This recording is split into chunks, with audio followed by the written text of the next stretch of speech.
ਸਤਨਾਮ ਸ੍ਰੀ ਵਾਹਿਗੁਰੂ ਸਾਹਿਬ ਜੀ। ਅੰਗਲ ਪਰਵਤ ਪਾਰ ਪਰੇ, ਖਲ ਚਤੁਰ ਵਕੀਤਾ, ਅੰਧਲੇ ਤਿਰਭਵਨ ਸੂਝਿਆ, ਗੁਰ ਭੇਟ ਪੁਨੀਤਾ।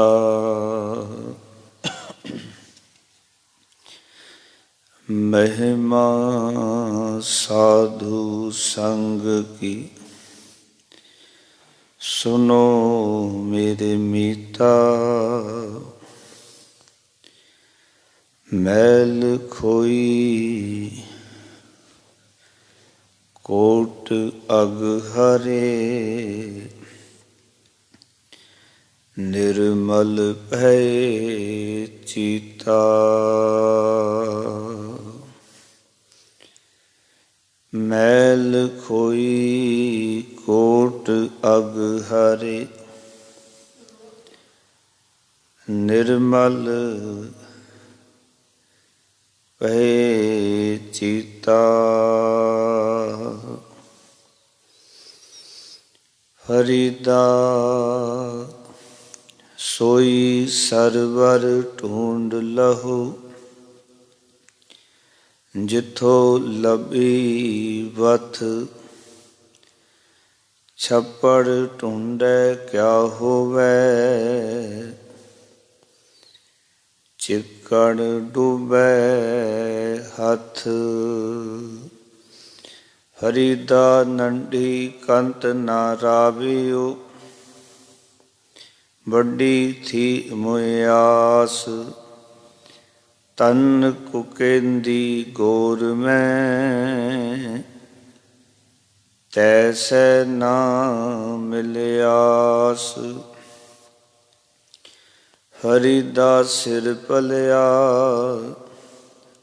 ਦਾੜੀ ਭਲੀ, ਮੁੱਛਾਂ ਵੀ ਭਲੀਆਂ। ਰੇ ਮਨ ਗਹਿਲੇ ਬਾਵਲੇ, ਮਾਨੈ ਕਿਆ ਰਲੀਆਂ।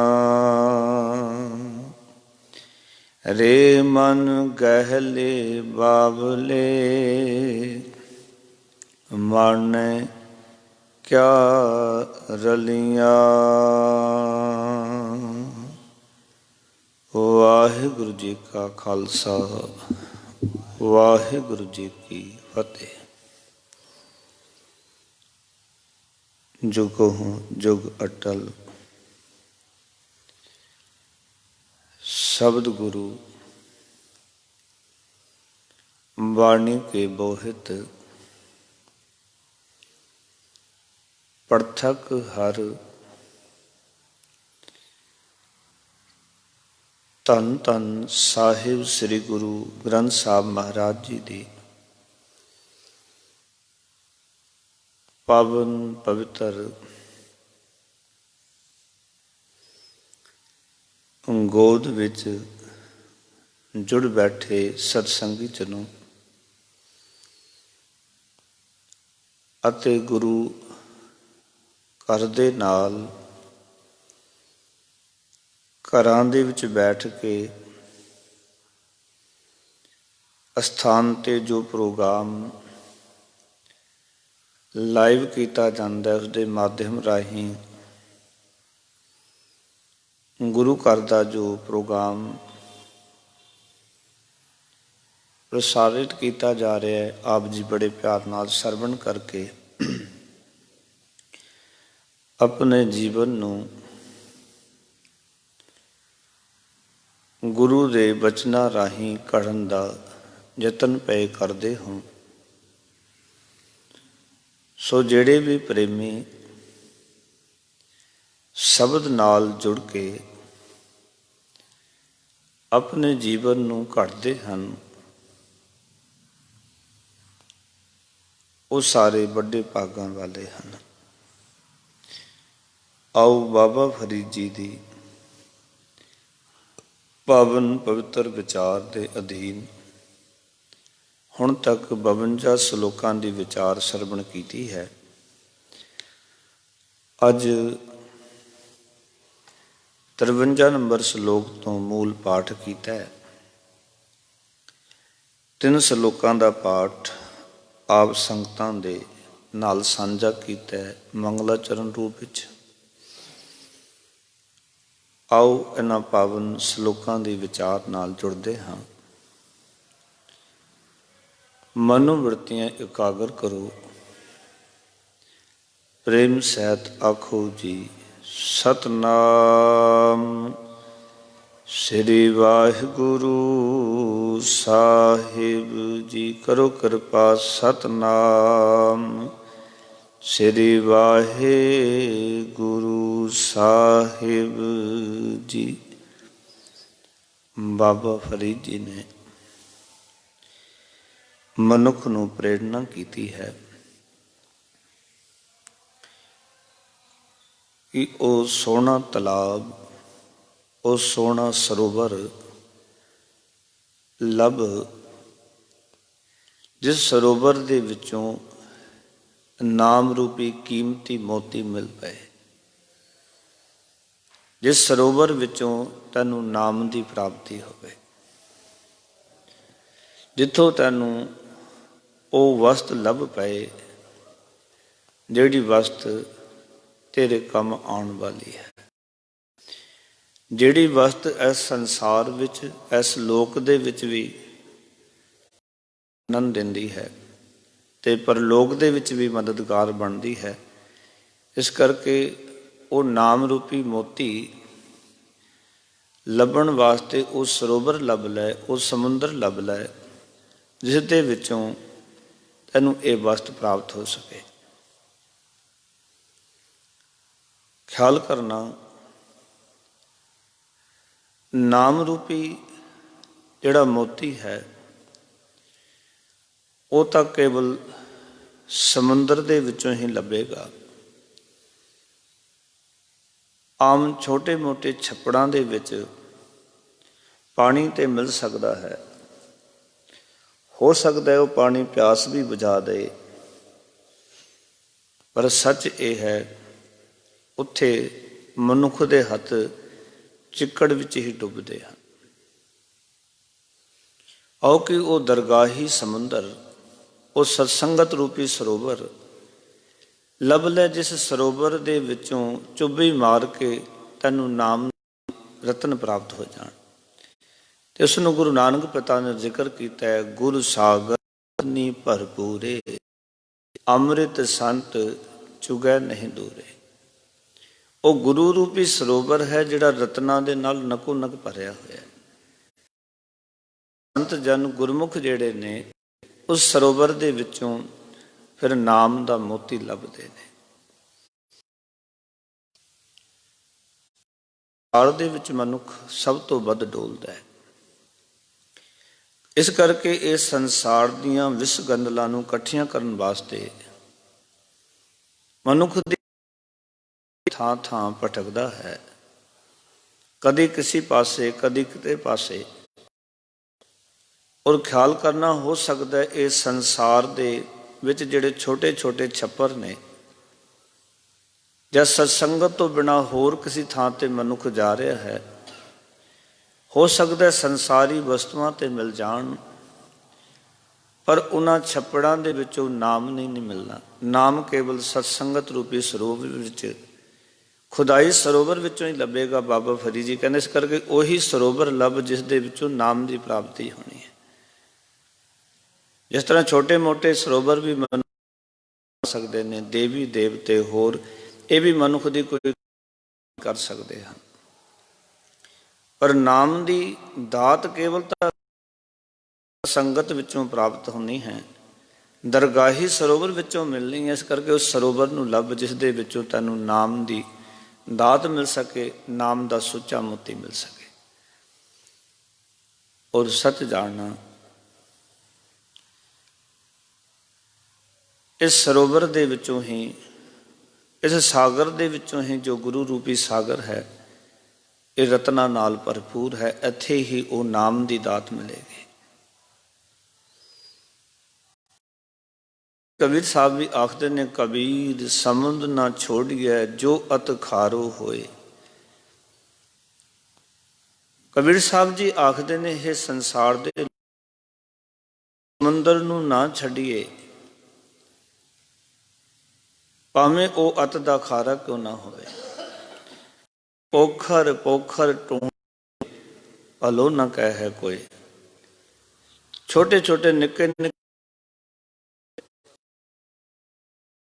ते जे तू लभण दा जतन करेगा मोती नूं, किसी ने तैनूं चंगा नहीं कहना, किसी ने चंगा नहीं कहना। इस करके जीवन विच ਉਹ ਸਰੋਵਰ ਲੱਭ ਜਿਹਦੇ ਵਿੱਚੋਂ ਤੈਨੂੰ ਨਾਮ ਦੀ ਦਾਤ ਮਿਲ ਸਕੇ। ਕਿਉਂਕਿ ਸਤਸੰਗਤ ਰੂਪੀ ਸਰੋਵਰ ਹੈ ਜਿੱਥੇ ਨਾਮ ਦੀ ਗੱਲ ਹੈ। ਸਤਸੰਗਤ ਕੈਸੀ ਜਾਣੀ ਹੈ ਜਿੱਥੇ ਏਕੋ ਨਾਮ ਵਖਾਣੀ ਹੈ, ਏਕੋ ਨਾਮ ਹੁਕਮ ਹੈ, ਨਾਨਕ ਗੁਰ ਦੀਆ ਬੁਝਾਏ ਦਿਓ। ਇਸ ਕਰਕੇ ਗੁਰਬਾਣੀ ਦੇ ਵਿੱਚ ਸਤਸੰਗਤ ਦੇ ਉੱਤੇ ਸਭ ਤੋਂ ਵੱਧ ਜ਼ੋਰ ਦਿੱਤਾ ਗਿਆ। ਸਤਸੰਗਤ ਹੀ ਉਹ ਸਰੋਵਰ ਹੈ ਜਿਸ ਦੇ ਵਿੱਚ ਨਾਮ ਦਾ ਹੋਤਾ ਹੈ। ਇਸ ਕਰਕੇ ਆਪਣੀ ਚੁੱਭੀ ਜਿਹੜੀ ਸਰੋਵਰ ਦੇ ਵਿੱਚ ਮਾਰੀਏ, ਕਿਉਂਕਿ ਜੇ ਸੰਗਤ ਰੂਪੀ ਸਰੋਵਰ ਦੇ ਅੰਦਰ ਪਾਪ ਉੱਥੇ ਹੋ ਜਾਂਦਾ ਹੈ। ਕਿਉਂਕਿ ਸਤਿਗੁਰ ਆਖਦੇ ਨੇ, ਰਾਮ ਦਾਸ ਸਭ ਉਤਰੇ ਪਾਪ ਕਮਾਤੇ, ਨਿਰਮਲ ਹੋਏ ਕਰ ਇਸ਼ਨਾਨਾ। ਉੱਥੇ ਨਿਰਮਲਤਾ ਪ੍ਰਾਪਤ ਹੁੰਦੀ। ਦਾਸਾਂ ਦੇ ਸਰੋਵਰ 'ਚ ਕੋਈ ਇਸ਼ਨਾਨ ਕਰਦਾ, ਸਤਸੰਗਤ ਰੂਪੀ ਸਮੁੰਦਰ ਨੂੰ ਕੋਈ ਲੱਭ ਤੇ ਸੱਚ ਜਾਣਨਾ, ਉੱਥੋਂ ਹੀ ਪ੍ਰਭੂ ਦੇ ਨਾਮ ਦੀ ਜਿਹੜੀ ਵਤ ਹੈ, ਵਸਤੂ ਹੈ, ਉਹ ਪ੍ਰਾਪਤ ਹੁੰਦੀ ਹੈ। ਇਸ ਕਰਕੇ ਬਾਬਾ ਫਰੀਦ ਜੀ ਕਹਿੰਦੇ, ਫਰੀਦਾ ਸੋਈ ਸਰਵਰ ਢੂੰਡ ਲਹੋ। ਹੇ ਫਰੀਦ, ਉਹੀ ਸੋਨਾ ਤਰਾਵ ਲੱਭ, ਸਰਵਰ ਲੱਭ ਜਿੱਥੋਂ ਲੱਭ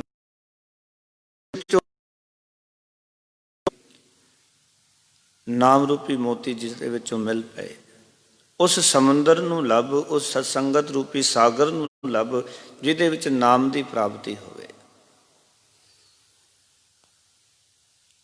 ਇਸ ਕਰਕੇ ਗੁਰਮਤਿ ਨੇ ਸਤਸੰਗਤ ਦੀ ਮਹਾਨਤਾ ਦਰਸਾਈ। ਮਹਿਮਾ ਸਾਧੂ ਸੰਗ ਕੀ ਸੁਣੋ ਮੇਰੇ ਮੀਤਾ, ਮੈਲ ਖੋਈ ਕੋਟ ਅਗ ਹਰੇ ਨਿਰਮਲ ਪਹਿ ਚੀਤਾ। ਸਤਸੰਗਤ ਦੀ ਐਸੀ ਮਹਿਮਾ, ਵਿਸਰ ਗਈ ਸਭ ਤਾਤ ਪਰਾਈ, ਜਬ ਤੇ ਸਾਧ ਸੰਗਤ ਮੋਹਿ ਪਾਈ। ਨਾ ਕੋ ਵੈਰੀ ਨਹੀਂ ਬਿਗਾਨਾ, ਸਗਲ ਸੰਗ ਹਮਕੋ ਬਣਿਆਈ। ਜੋ ਪ੍ਰਭ ਕੀਨੋ ਸੋ ਭਲ ਮਾਨਿਓ, ਇਹ ਸੁਮਤ ਸਾਧੂ ਤੇ ਪਾਈ। ਸਭ ਮੈਂ ਰੱਬ ਰਿਹਾ ਪ੍ਰਭ ਏਕ ਹੈ, ਪੇਖ ਪੇਖ ਨਾਨਕ ਵਿਖਸਾਈ। ਸਤਸੰਗਤ ਸਰੋਵਰ ਵਿੱਚੋਂ ਇਹ ਜਾਣਕਾਰੀ ਮਿਲਦੀ ਹੈ ਕਿ ਪਰਮਾਤਮਾ ਸਾਰਿਆਂ 'ਚ ਵਸਿਆ ਹੋਇਆ ਹੈ, ਸਾਰਿਆਂ 'ਚ ਵਸਿਆ ਹੋਇਆ ਹੈ।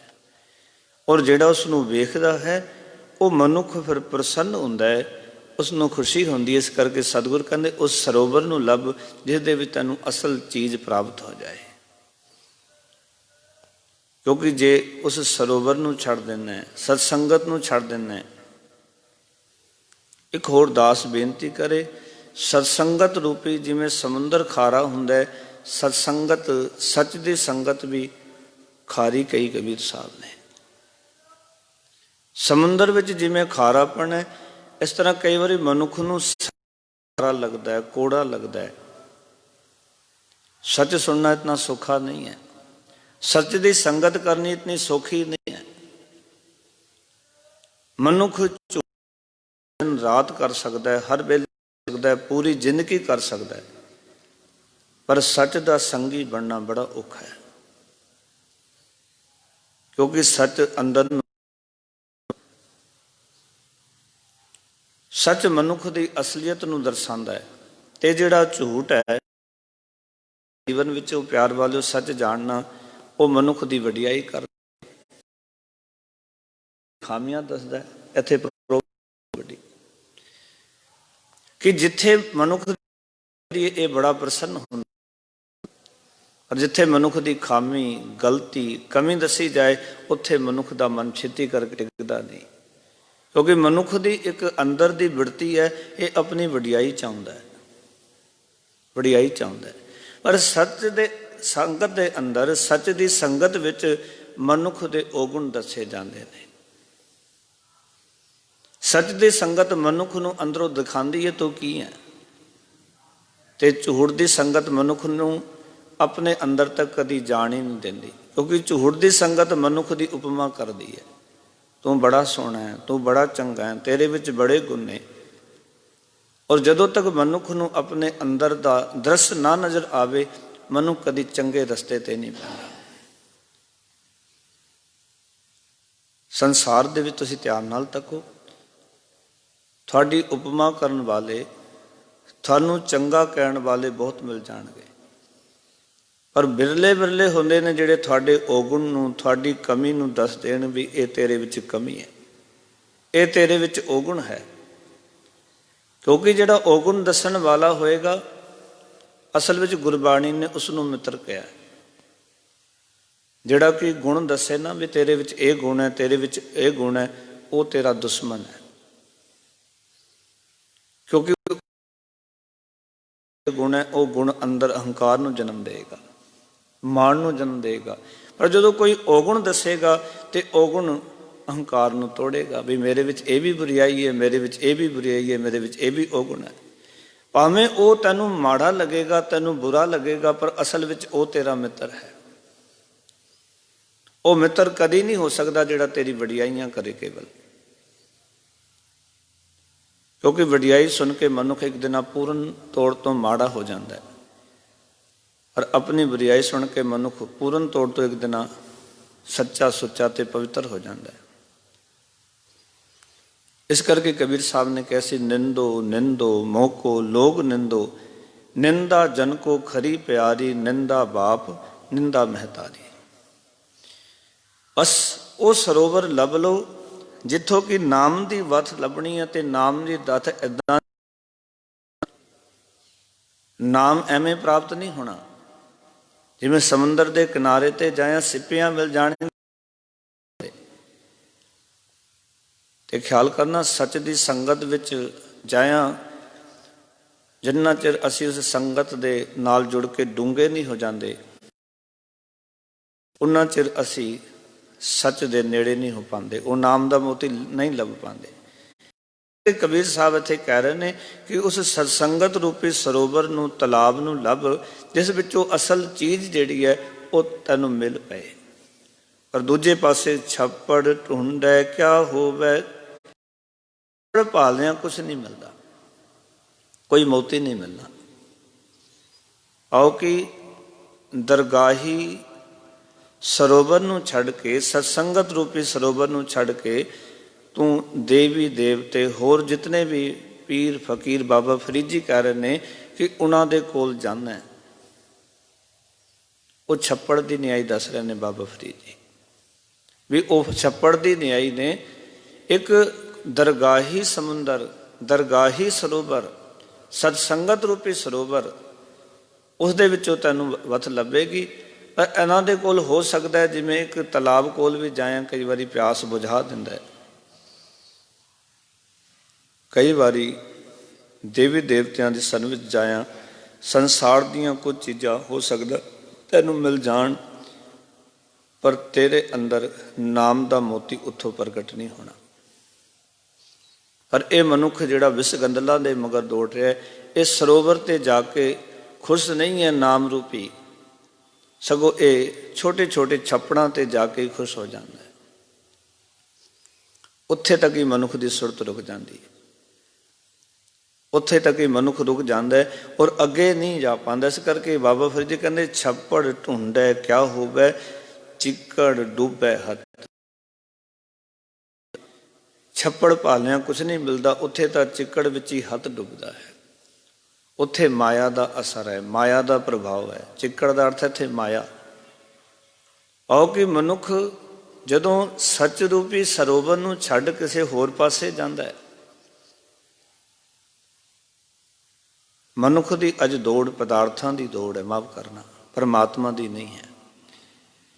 और पदार्थां दी दौड़ विच दौड़न वाला जिहड़ा मनुख है, हालत है कि वो लोग जिथे रोला पैण उत्थे पदार्थ मिलते हैं, ये उत्थे दौड़ना शुरू कर देंदा है। इस करके तुसीं देखो कि अज ऐसे लोगों के बहुत सारे स्थान चल रहे हैं जिथे जाके लोग कहते इत्थे पदार्थ मिल जाते हैं, इत्थे घर मिल जाता है, कारोबार चल पैंदे ने, इत्थे माल धन मिल जाता है। और मनुख चाहता भी बस यही है भी माल धन मिल जाए, संसारी पदार्थ मिल जाए। नहीं चाहता मनुख नाम मिल जाए, नहीं चाहता प्राप्ति हो जाए, नहीं चाहता मनुख की अपने आप की सोझी हो जाए। इस करके वो स्थान चल रहे हैं, पर उत्थे केवल माया का ही प्रभाव है। और माया दे विच खुंजिया मनुख दी सुरत अपने सही रस्ते तो थिड़क जाती है, चलती। इस करके बाबा जी कहते छप्पड़ ढूंढे क्या होवे, चिक्कड़ डूबे हथ।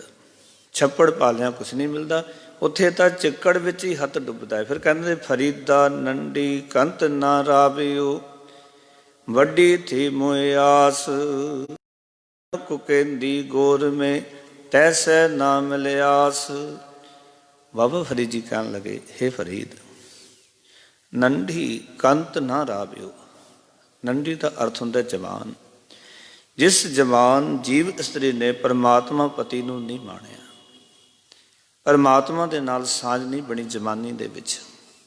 वड्डी थी मोए आस, कहने ने इस जवानी वेले रब नूं ना सिमरिया, रब नाल साझ ना बनी। वो जीव इस्त्री जदों बुढ़ी हो गई, ते बुढ़ी हो के की होया, बुढ़ी थी मोए आस, बुढ़ी होके एक दिन समा आया वो मर गई, मौत आ गई। और फिर मौत आने तो बाद कबर तक पहुंचा, तन कोकेंदी गोर में। क्योंकि बाबा फरीद जी इस्लाम नाल ताल्लुकात रखते ने, इस करके उन्होंने दे धर्म मुताबिक जदों भी कोई मुसलमान वीर मरदा है तो उसनों फिर कबरां विच दफना दिंदे ने। ते उन्हां विच एक विश्वास है कि एक दिन वो समा आएगा जिस दिन मुहम्मद साहब सारे मुर्दियां नूं कबरां विचों उठा के और लेखा जोखा करनगे और अपने नाल मिलाणगे। इस तरह का उन्हां विच सोचना है और इस तरह की विचार है। पर आखन लगे जीव इस्त्री जिहड़ी है वो बुढ़ी होके मर गई, फिर जाके कबर विच तरले लैंदी है, तन को कहंदी गोर मैं। तन दा अर्थ है जीव इस्त्री गोर दे विच पई तरले लैंदी कि परमात्मा बचपन चला गया, जवानी चलाई गई, बुढ़ेपा चला गया, मौत हो गई, कबर विच आके पै गई हाँ, पर तेरा मिलाप नसीब नहीं होया। हे प्रभु तेरे नाल साझ नहीं बनी, तैसे ना मिले आस, पाओ कि तेरे नाल मेरा मिलाप नहीं होया, पाओ कि समय सिर मैं बंदगी ना कर सकी। बाबा फरीद जी इत्थे समझाना चाहते ने कि मरण पिछों जीव पछतांदा है कि हे प्रभु पति मैं तैनूं वेले सिर ना मिली, जदों मिलन दा वेला सी उदों मैं मिली कोई नहीं। और सच जानना बंदे की हालत यही है। बाबा फरीद जी कहते ने वेड़ा बंध ना सकियो बंधन की वेला। जदों शुभ कर्म करन दा वेला है, सच नूं कमाउण दा वेला है, मनुख उस वेले अपना बेड़ा तैयार ही नहीं करता, गाफल होके विकारां दे विच। बचपन जिहड़ा है वो अनजानपणे विच, जवानी विकारां दे विच, ते बुढ़ेपन नफरत विच ही लंघ जाता है। बहुतां दा हाल ऐसा है। उसनों ही कहा सतगुरु ने कि बिन सिमरन जो जीवन बलना, सर्प जैसे अरजारी, नव खंडन को राज कमावे, अंत चलै गोहारी। बाबा फरीद जी कहते ने कि मैं परमात्मा नूं प्राप्त नहीं किया, मरण दे पिछों पछतावा, कबर दे विच जदों पै गई भी ना बचपन विच मिलाप होया, जवानी विच भी मिलाप नहीं होया, बुढ़ेपे विच भी मिलाप नहीं होया, मरण तो बाद कबर विच पै गई। क्योंकि मुसलमानों विच एक ख्याल है कि एक दिन वो दिन आवेगा जदों सारे मुर्दियां नूं मुहम्मद साहब उठा के अपने नाल मिलाणगे, वो दिन भी नहीं आया। ਆਓ ਕਹਿਣ ਦਾ ਮਕਸਦ ਹੈ, ਬਾਬਾ ਫਰੀਦ ਜੀ ਕਹਿੰਦੇ ਨੇ, ਜੇ ਸਮਾਂ ਸਿਰ ਸਿਮਰਨ ਕਰਕੇ ਪਰਮਾਤਮਾ ਨਾਲ ਨਾ ਮਿਲੀਏ ਜਿਉਂਦੇ ਜੀ, ਤੇ ਬਾਅਦ ਦੇ ਵਿੱਚ ਮਰਨ ਵੇਲੇ ਪਛਤਾਵਾ ਹੀ ਪਛਤਾਵਾ ਹੈ। ਮਨੁੱਖ ਕਦੀ ਪਛਤਾ ਕੇ ਹੀ ਸੰਸਾਰ ਤੋਂ ਚਲੇ ਜਾਂਦਾ ਹੈ। ਇਸ ਕਰਕੇ ਗੁਰੂ ਤੇਗ ਬਹਾਦਰ ਮਹਾਰਾਜ ਨੇ ਕਿਹਾ ਸੀ, ਕਹਿੰਦੇ ਨੇ, ਬਾਲ ਜਵਾਨੀ ਅਰ ਬਿਰਧਪੁਨ ਤੀਨ ਅਵਸਥਾ ਜਾਨ, ਕਹੋ ਨਾਨਕ ਹਰ ਭਜਨ ਬਿਨ ਵਿਰਥਾ ਸਭ ਹੀ ਮਾਨ। ਜੇ ਭਜਨ ਹੀ ਨਹੀਂ ਪਰਮਾਤਮਾ ਦਾ, ਤਿੰਨੇ ਅਵਸਥਾਵਾਂ ਵਿਅਰਥ ਨੇ, ਕਿਸੇ ਲੇਖੇ ਨਹੀਂ। ਆਓ ਕਿਸੇ ਪੜਾਅ ਤੇ ਜਾ ਕੇ ਤਾਂ ਪਰਮਾਤਮਾ ਦੀ ਪ੍ਰਾਪਤੀ ਹੋਵੇ, ਕਦੀ ਤੇ ਪਰਮਾਤਮਾ ਦੇ ਨਾਲ ਮਿਲਾਪ ਹੋਵੇ। ਪਾਓ ਕਿ ਇਹ ਕੰਮ ਵੀ ਵੇਲੇ ਸਿਰ ਕਰਨ ਵਾਲਾ। ਜਿਵੇਂ ਕਿ ਮਨੁੱਖ ਨੂੰ ਦੇਖੋ, ਉਹ ਜਦੋਂ ਤੱਕ 60 ਸਾਲ ਦਾ ਹੁੰਦਾ ਤੇ ਉਹ ਸਾਰੀਆਂ ਜ਼ਿੰਮੇਵਾਰੀਆਂ ਨਿਭਾ ਦੇਣਾ ਚਾਹੁੰਦਾ ਹੈ। ਔਰ ਤਕਰੀਬਨ ਬੰਦੇ ਮਿਲਦੇ ਨੇ ਜਿਹੜੇ 60 ਸਾਲ ਦੀ ਉਮਰ ਹੁੰਦੀ ਹੈ, ਜਿੱਥੇ ਰਿਟਾਇਰਮੈਂਟ ਹੋਣ ਤੇ ਹੁੰਦੀ ਹੈ, ਉਹ ਕਹਿੰਦੇ ਨੇ ਸਾਰੇ ਬੋਝ ਲੈ ਗਏ ਨੇ, ਨੌਕਰੀ ਦਾ ਬੋਝ ਵੀ ਲੈ ਗਿਆ, ਬੱਚਿਆਂ ਦੇ ਵਿਆਹ ਕਾਰਜ ਵੀ ਕਰ ਦਿੱਤੇ ਨੇ, ਘਰ ਵੀ ਬਣਾ ਕੇ ਦੇ ਦਿੱਤੇ ਨੇ, ਸਾਰੇ ਬੋਝ ਲੈ ਗਏ ਨੇ। ਉੱਥੇ ਤਾਂ ਮਨੁੱਖ ਕਹਿੰਦਾ ਮੈਂ ਬੋਝ ਲੈ ਲਏ ਨੇ, ਲਾ ਦਿੱਤੇ ਨੇ, ਸਾਰੇ ਜ਼ਿੰਮੇਵਾਰੀਆਂ ਪੂਰੀਆਂ ਕਰ ਦਿੱਤੀਆਂ, ਮਾਫ ਕਰਨਾ, ਪਰ ਜਿਹੜੀ ਜ਼ਿੰਮੇਵਾਰੀ ਸੀ ਪਰਮਾਤਮਾ ਨੂੰ ਮਿਲਣ ਦੀ, ਇਸ ਦੀ ਤੇ ਸ਼ੁਰੂਆਤ ਵੀ ਨਹੀਂ ਕੀਤੀ। ਬਾਬਾ ਫਰੀਦ ਜੀ ਕਹਿ ਰਹੇ ਨੇ, ਆਉਗੀ ਉਹ ਜ਼ਿੰਮੇਵਾਰੀਆਂ ਸਭ ਦੀਆਂ ਪੂਰੀਆਂ ਹੋ ਜਾਂਦੀਆਂ ਨੇ, ਪਰ ਇਹ ਜ਼ਿੰਮੇਵਾਰੀ ਕੋਈ ਪੂਰੀ ਕਰਨ ਵਾਸਤੇ ਇਸ ਪਾਸੇ ਤੁਰਦਾ ਹੀ ਨਹੀਂ। ਜਿਸ ਤਰ੍ਹਾਂ ਉਹ ਜ਼ਿੰਮੇਵਾਰੀਆਂ ਮਨੁੱਖ ਸਮਾਂ ਸਿਰ ਪੂਰੀ ਕਰ ਦਿੰਦਾ ਹੈ, ਇਹ ਬੰਦਗੀ ਦਾ ਕੰਮ ਵੀ ਬਾਬਾ ਫਰੀਦ ਜੀ ਕਹਿੰਦੇ ਸਮਾਂ ਸਿਰ ਹੀ ਪੂਰਾ ਕਰਨਾ ਪੈਣਾ, ਤਾਂ ਹੀ ਸਾਨੂੰ ਇਹ ਮੰਜ਼ਿਲ ਮਕਸੂਦ ਤੱਕ ਪਹੁੰਚਾਂਗੇ। ਕਹਿਣ ਦਾ ਮਕਸਦ ਇਹ ਹੈ ਬਾਬਾ ਫਰੀਦ ਜੀ ਦਾ, ਕਿ ਜਿਸ ਦਿਨ ਤਨ ਸ਼ਮਸ਼ਾਨ ਘਾਟ ਪਹੁੰਚੇ, ਕਬਰ ਵਿੱਚ ਪਹੁੰਚੇ, ਉਸ ਦਿਨ ਮਨ ਅੱਲਾ ਦਾ ਰੂਪ ਹੋ ਜਾਏ, ਪਰਮਾਤਮਾ ਵਿੱਚ ਅਭੇਦ ਹੋ ਜਾਏ। ਪਰ ਜੇ ਤਨ ਸ਼ਮਸ਼ਾਨ ਪਹੁੰਚ ਗਿਆ ਤੇ ਮਨ ਅਜੇ ਵਿਕਾਰਾਂ ਵਿੱਚ ਹੀ ਹੈ, ਤੇ ਯਾਤਰਾ ਅਧੂਰੀ ਰਹਿ ਗਈ। ਇਹ ਸਮਝਾਉਣਾ ਚਾਹੁੰਦੇ ਨੇ, ਅਜੇ ਯਾਤਰਾ ਪੂਰੀ ਨਹੀਂ ਹੋਈ। ਇਸ ਕਰਕੇ ਬਾਬਾ ਫਰੀਦ ਜੀ ਸਮਝਾ ਰਹੇ ਨੇ, ਕਹਿੰਦੇ ਨੇ ਆਪਣੇ ਜੀਵਨ ਨੂੰ ਸਹੀ ਤਰੀਕੇ ਨਾਲ ਤੇ ਦੇਖ। ਫਰੀਦਾ ਸਿਰ ਪਲਿਆ ਦਾੜੀ ਪਲੀ, ਮੁੱਛਾਂ ਵੀ ਪਲੀਆਂ। ਆਖਣ ਲੱਗੇ, ਹੈ ਫਰੀਦ, ਸਿਰ ਪਲਿਆ, ਸਿਰ ਚਿੱਟਾ ਹੋ ਗਿਆ। ਪਲਿਆ ਦਾ ਅਰਥ ਹੈ ਇੱਥੇ ਚਿੱਟਾ ਹੋ ਜਾਣਾ। ਪਲਿਆ ਦਾ ਅਰਥ ਹੈ ਜਦੋਂ ਪੂਰਾ ਹੋ ਗਿਆ। ਆਪਾਂ ਕਹਿੰਦੇ ਨੇ ਹੁਣ ਮਨੁੱਖ ਪੂਰਨ ਭਰ ਗਿਆ ਹੈ, ਬੁਢੇਪੇ ਵਾਲੇ ਪਾਸੇ ਚਲਾ ਗਿਆ। ਆਖਣ ਲੱਗੇ ਬਾਬਾ ਫਰੀਦ ਜੀ ਦੇ ਸਿਰ ਚਿੱਟਾ ਹੋ ਗਿਆ, ਦਾੜੀ ਪਲੀ, ਦਾੜੀ ਵੀ ਚਿੱਟੀ ਹੋ ਗਈ, ਮੁੱਛਾਂ ਵੀ ਪਲੀਆਂ ਤੇ ਮੁੱਛਾਂ ਵੀ ਚਿੱਟੀਆਂ ਹੋ ਗਈਆਂ। ਰੇ ਮਨ ਗਹਿਲੇ ਬਾਬਲੇ, ਹੈ ਗਾਫਲ ਹੈ ਝੱਲੇ ਮਨ। ਕਹਿੰਦੇ ਮਨ ਨੇ ਕਿਆ ਰਲੀਆਂ, ਅਜੇ ਵੀ ਤੂੰ ਦੁਨੀਆ ਦੀ ਮੌਜਾਂ ਵਿੱਚ ਹੀ ਮਾਣ ਰਿਹਾ, ਦੁਨੀਆ ਦੀ ਮੌਜਾਂ ਵਿੱਚ ਹੀ ਪਿਆ ਹੋਇਆ, ਸੰਸਾਰ ਦੇ ਭੋਗ ਹੀ ਭੋਗਣ 'ਚ ਲੱਗਿਆ ਹੋਇਆ। ਬਾਬਾ ਫਰੀਦ ਜੀ ਇੱਥੇ ਕਹਿਣਾ ਚਾਹੁੰਦੇ ਨੇ ਕਿ ਜਦੋਂ ਸਰੀਰ ਦੇ ਉੱਤੇ ਚਿੱਟੇ ਵਾਲ ਆ ਜਾਣ ਤਾਂ ਮਨੁੱਖ ਉਸ ਵੇਲੇ ਬਚਪਨ ਵਾਲੇ ਕੰਮ ਛੱਡ ਕੇ, ਬਚਪਨ ਦੀ ਅਗਿਆਨਤਾ, ਜਵਾਨੀ ਦੇ ਵਿਕਾਰਾਂ ਨੂੰ ਛੱਡ ਕੇ ਹੁਣ ਤੇ ਕਿਤੇ ਬੰਦਗੀ ਵਾਲੇ ਪਾਸੇ ਤੋਂ ਅਜੇ ਵੀ ਸੰਸਾਰ ਦੇ ਉਹੀ ਭੋਗ ਮਾਣਨ 'ਚ ਲੱਗਿਆ ਹੋਇਆ, ਉਹਨਾਂ ਕੰਮਾਂ ਵਿੱਚ ਲੱਗਿਆ ਹੋਇਆ ਜੋ ਬਚਪਨ ਵਿੱਚ ਕਰ ਰਿਹਾ ਸੀ ਤੇ ਜਵਾਨੀ ਵਿੱਚ ਕਰ ਰਿਹਾ ਸੀ। ਅਜੇ ਵੀ ਪਰਮਾਤਮਾ ਦੀ ਬੰਦਗੀ ਵਾਲੇ ਪਾਸੇ ਨਹੀਂ ਤੁਰਿਆ, ਅਦੇ ਉਹੀ ਖੇਡਾਂ ਦੇ ਵਿੱਚ ਲੱਗਿਆ ਹੋਇਆ, ਸੰਸਾਰ ਦੇ ਕੰਮਾਂ 'ਚ ਲੱਗਿਆ ਹੋਇਆ, ਪਰ ਬੰਦਗੀ ਵਾਲੇ ਪਾਸੇ ਨਹੀਂ ਤੁਰਦਾ। ਵੀ ਜੇ ਪਹਿਲਾਂ ਨਹੀਂ ਕੀਤਾ, ਹੇ ਮਨ ਝੱਲੇ, ਹੇ ਗਹਿਲੇ ਮਨੁੱਖ, ਹੇ ਗਾਫਲ ਇਨਸਾਨ। ਬਾਬਾ ਫਰੀਦ ਕਹਿੰਦੇ ਨੇ ਅਜੇ ਵੀ ਤੂੰ ਦੁਨੀਆ ਦੀ ਮੌਜਾਂ ਹੀ ਮਾਣ ਰਿਹਾ। ਆਓ ਕਿ ਹੁਣ ਤਾਂ ਸਮਝ ਆ ਜਾਣੀ ਚਾਹੀਦੀ ਹੈ, ਹੁਣ ਮੌਜਾਂ ਮਾਣਨ ਦਾ ਸਮਾਂ ਨਹੀਂ। ਬਾਬਾ ਫਰੀਦ ਕਹਿੰਦੇ ਹੁਣ ਤਾਂ ਬੰਦਗੀ ਦਾ ਸਮਾਂ। ਚਲੋ ਪਹਿਲਾਂ ਨਹੀਂ ਕੀਤੀ ਤੇ ਹੁਣ ਕਰ ਲੈ, ਪਹਿਲਾਂ ਸ਼ੁਭ ਕਰਮ ਨਹੀਂ ਕੀਤੇ, ਹੁਣੇ ਹੀ ਸ਼ੁਰੂਆਤ ਕਰ ਲੈ। ਕਿਉਂਕਿ ਬਾਣੀ ਇਸ ਗੱਲ ਨੂੰ ਆਖਦੀ ਹੈ ਕਿ ਜਦੋਂ ਹੀ ਮਨੁੱਖ ਨੂੰ ਸੋਝੀ ਆ ਜਾਏ, ਉਸ ਵੇਲੇ ਹੀ ਇਹਨੂੰ ਚੰਗੇ ਪਾਸੇ ਤੁਰਨਾ ਚਾਹੀਦਾ ਹੈ। ਕਈ ਵਾਰੀ ਹੋ ਸਕਦਾ ਹੈ ਬਚਪਨ ਵਿੱਚ ਨਾ ਸੋਝੀ ਮਿਲੀ ਹੋਵੇ, ਜਵਾਨੀ ਵਿੱਚ ਨਾ ਸੋਝੀ ਮਿਲੀ ਹੋਵੇ, ਪਰ ਜੇ ਬੁਢੇਪੇ ਵਿੱਚ ਤਾਂ ਤੈਨੂੰ ਸੋਝੀ ਲੈਣੀ ਹੀ ਚਾਹੀਦੀ ਹੈ। ਹੁਣੇ ਬੁਢੇਪੇ ਦੇ ਵਿੱਚ ਵੀ ਉਹੀ ਕੰਮ ਕਰ ਰਿਹਾ ਜੋ ਜਵਾਨੀ ਵਿੱਚ ਕਰਦਾ ਰਿਹਾ, ਉਹਨਾਂ ਵਿਕਾਰਾਂ ਵਿੱਚ ਹੀ ਪਿਆ ਹੋਇਆ। ਬਾਬਾ ਫਰੀਦ ਜੀ ਕਹਿ ਰਹੇ ਨੇ ਉਹੀ ਰੰਗ ਰਲੀਆਂ ਮਾਣ ਰਿਹਾ ਹੈ, ਉਹਨਾਂ ਚੀਜ਼ਾਂ ਵਿੱਚ ਹੀ ਪਿਆ ਹੋਇਆ। ਕਿਤੇ ਹੁਣ ਤਾਂ ਆਪਣੀ ਤਿਆਰੀ ਕਰ, ਕਿਉਂਕਿ ਹੁਣ ਕੋਈ ਵਿਸਾਰ ਨਹੀਂ ਹੈ ਕਿ ਕਦੋਂ ਮੌਤ ਨੇ ਆ ਕੇ ਕੁੰਡਾ ਖੜਕਾ ਦੇਣਾ, ਕਿਉਂਕਿ ਪਤਾ ਨਹੀਂ ਹੁੰਦਾ। ਹੁਣ ਤੱਕ ਖੇਤੀ ਪੱਕੀ ਹੋਈ ਹੈ। ਇਸ ਨੂੰ ਗੁਰਬਾਣੀ ਨੇ ਜਦੋਂ ਸਰੀਰ ਦੇ ਵਾਲ ਚਿੱਟੇ ਹੋ ਜਾਣ ਤੇ ਉਸ ਵੇਲੇ ਕਿਹਾ ਮਹਾਰਾਜ ਨੇ ਵੀ ਤੇਰੀ ਖੇਤੀ ਪੱਕ ਗਈ ਹੈ। ਹੁਣ ਪੱਕੀ ਹੋਈ ਖੇਤੀ ਦੀ ਮਰਜ਼ੀ ਹੈ ਮਾਲਕ ਦੀ, ਜਿਸਨੇ ਇਹ ਖੇਤੀ ਬੀਜੀ ਸੀ ਉਹ ਹੁਣ ਕਦੀ ਵੀ ਵੱਢ ਸਕਦਾ ਹੈ। ਕੱਚੀ ਨੂੰ ਤਾਂ ਫਿਰ ਵੀ ਸੀ ਵੀ ਮਾਲਕ ਸ਼ਾਇਦ ਅਜੇ ਛੱਡ ਦੇਗਾ, ਪਕਾ ਕੇ ਵੱਢੇਗਾ। ਜਦੋਂ ਛੋਟੀ ਸੀ ਤਾਂ ਇਹ ਸੀ ਉਮੀਦ ਵੀ ਇਹ ਇਸ ਨੂੰ ਜਮਾਨ ਕਰੇਗਾ, ਜਮਾਨ ਤੋਂ ਬਾਅਦ ਇਹ ਸੀ ਚਲੋ ਇਹ ਪਕਾਏਗਾ। ਹੁਣ ਤੇ ਪੱਕ ਚੁੱਕੀ ਹੈ। ਬਾਬਾ ਫਰੀਦ ਜੀ ਕਹਿ ਰਹੇ ਨੇ ਆਓ ਕਿ ਹੁਣ ਤੱਕ ਕਮਲੇ ਮਲ ਹੈ ਗਾਫਲ ਇਨਸਾਨ ਹੈ ਝੱਲੇ ਮਨ, ਅਜੇ ਵੀ ਤੂੰ ਸੰਸਾਰ ਦੀਆਂ ਮੌਜਾਂ ਮਾਣ ਰਹੇ ਹੈ। ਆਓ ਬਾਬਾ ਫਰੀਦ ਜੀ ਕਹਿੰਦੇ ਨੇ ਕਿ ਜਿਵੇਂ ਜਿਵੇਂ ਉਮਰ ਢਲੇ ਸੰਸਾਰ ਦੇ ਵਿਕਾਰਾਂ ਨੂੰ ਛੱਡ ਬੰਦਗੀ ਵਾਲੇ ਪਾਸੇ ਤੁਰਨਾ ਚਾਹੀਦਾ ਹੈ। ਸੰਸਾਰ ਦੀਆਂ ਜਿਹੜੀਆਂ ਮੌਜ ਮਸਤੀਆਂ ਨੇ ਇਹ ਤਿਆਗ ਕੇ ਸੱਚ ਦੇ ਤਾਰਨੀ ਹੋਣਾ ਚਾਹੀਦਾ ਹੈ। ਕਿਉਂਕਿ ਜੇ ਬੱਚਾ ਜਿਹੜੇ ਕੰਮ ਕਰ ਰਿਹਾ, ਜੇ ਇੱਕ ਬਿਰਧ ਵੀ ਉਹੀ ਕਰ ਰਿਹਾ ਤੇ ਅੰਤਰ ਕੀ ਹੈ? ਜਿਹੜੇ ਕੰਮ ਇੱਕ ਜਵਾਨ ਕਰ ਰਿਹਾ ਤੇ ਬੁਢੇਪੇ ਦੇ ਅਵਸਥਾ ਵਿੱਚ ਵੀ ਬੰਦਾ ਉਹੀ ਕੰਮ ਕਰ ਰਿਹਾ, ਕੋਈ ਫਰਕ ਨਹੀਂ। ਚਿਹਰਾ ਬਦਲਿਆ ਕੀ ਹੈ? ਜੀਵਨ ਚੇਂਜ ਤਾਂ ਹੋਇਆ ਨਹੀਂ, ਜੀਵਨ ਦੇ ਵਿੱਚ ਕੋਈ ਬਦਲਾਅ ਤਾਂ ਆਇਆ ਨਹੀਂ।